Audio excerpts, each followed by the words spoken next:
Good day, everyone. We're here to discuss TV advertising in the Philippines, its history, current trends, examples, and what the future look like for this traditional yet still powerful medium. We'll explore how TV ads have shaped Filipino culture and consumer behavior, and why they remain relevant even in today's digital age. So, second slide, importance of TV advertising. Even with the rise of social media and online platforms, television advertising remains one of the most trusted and far-reaching media in the country. TV ads can reach millions of viewers at once, especially in the rural and suburban areas where TV is still the main source of entertainment. TV advertising helps build brand awareness and credibility, something that's harder to achieve on smaller digital platforms. Slide 3, history of advertising in the Philippines. Television in the Philippines began in 1953, founded by Judge Antonio Quirino. At first, most commercials were imported, but by the 1960s, local companies began producing their own ads. One of the earliest local TV ads was for the Tide detergent in 1966. When TV became colored, Colgate-Palmolive produced the first color TV ad. From there, local ads grew more creative, using humor, family themes, and catchy jingles to connect with Filipinos. So here are the components of a TV ad.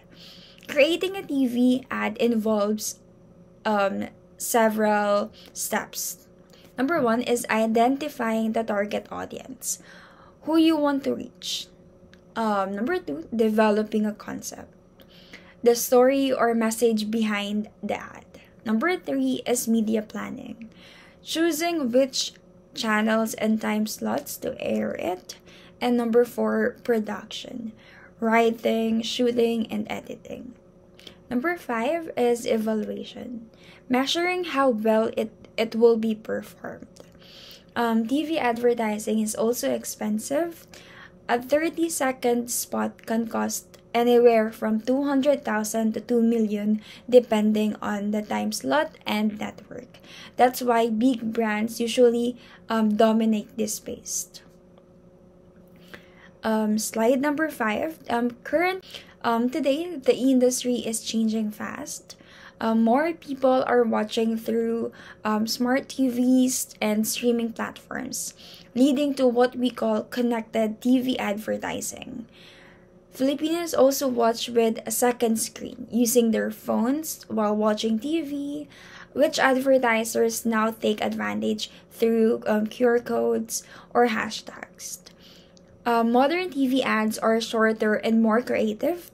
They mix emotional storytelling and humor, often using Taglish or local references to make the ad more relatable to the Filipinos. TV and digital ads are now integrated, and ad you can see on TV often leads you to check it out online. Slide 6, regulation. All ads on TV must follow the rules of the Ad Standards Council ASC. This means they must be truthful, respectful, and not misleading. They also monitor endorsement, especially those involving celebrity or public figure. Slide 7, iconic the TV ads in the Philippines. Let's look at some example of memorable Filipino TV ad. Si Lola talaga, iba pagdating sa pera. Ako, sayang. Ay, Diyos ko. Bawat barya, bilang na bilang. Ay, Diyos por santo. Sabi nga ng iba, ang lola mo, sobrang kunat. La, sorry po. Kulang po ako ng 25. Ay, di pwede. Malaki rin yung pag naipon, ha? Wait lang po la, baka meron po ako. Minsan nga, medyo nakakahiya na. Bayad. Dalawa po kayo, la? Isa lang. Huwag mo nang sigilin ang apo ko.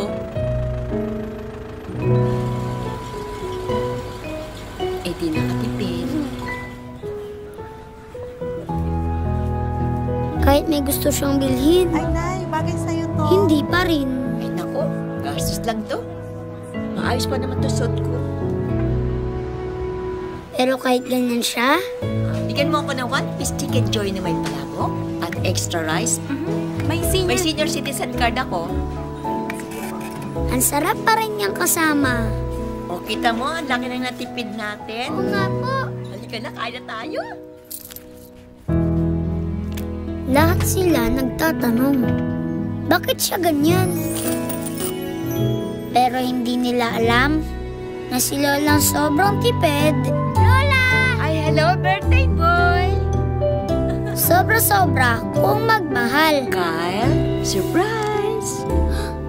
Wow. Para sa'yo. Di ba yun yung matagal mo nang gusto?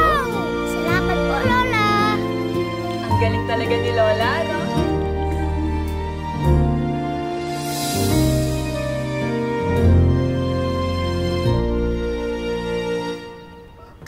Ang hindi alam ni Lola, dahil sa kanya, Ano to?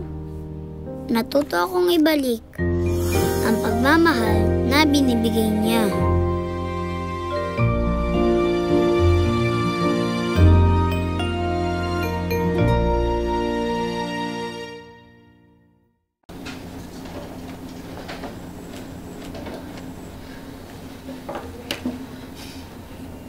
Ma? Oo? Ampun po ba ako? Ha? Sino naman nagsabi sa'yo niyan? Kasi ma, lagi na akong inaasar sa school eh. Ampun daw ako ma eh. Anak, di ba sinabi ko sa'yo huwag ka magpapa-apekto sa sinasabi ng iba? Pero ma, sabihin mo sa akin ma, ampun po ba ako? Ha? Ma! Ampun ba ako? Ha? May paliwanag mo po ba? May paliwanag mo, bakit may 4 na baso ko sa likod?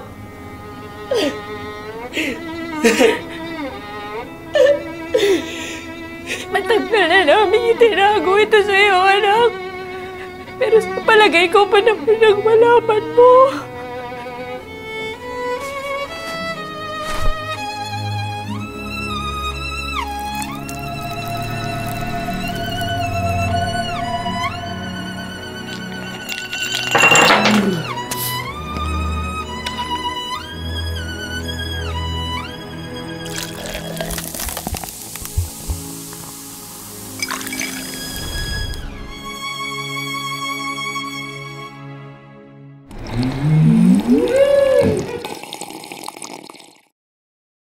First, Jollibee, Kwentong Jollibee series, famous for its emotional storytelling about love and family.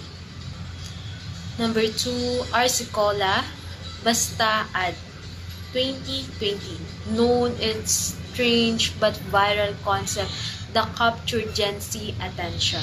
Third, Nestle, Pag-ibig Centennial campaign about relationship. Fourth is Mr. Palengke 2004, a political ad that successfully branded a candidate with the masses. This ad showed how Filipino creativity ranged from emotional and dramatic to bold and experimental, always aiming to connect with.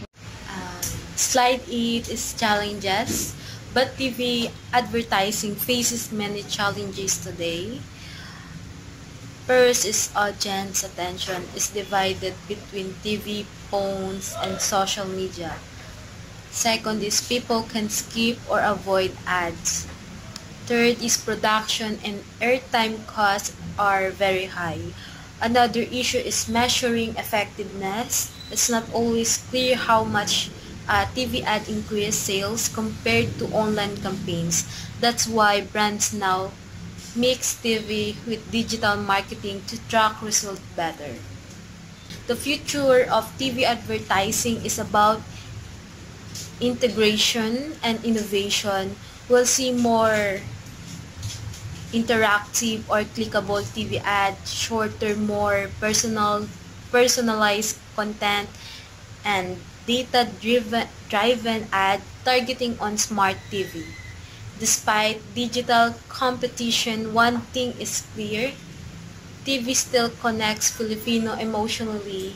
It's not just about selling product, but telling story that reflect our culture and values.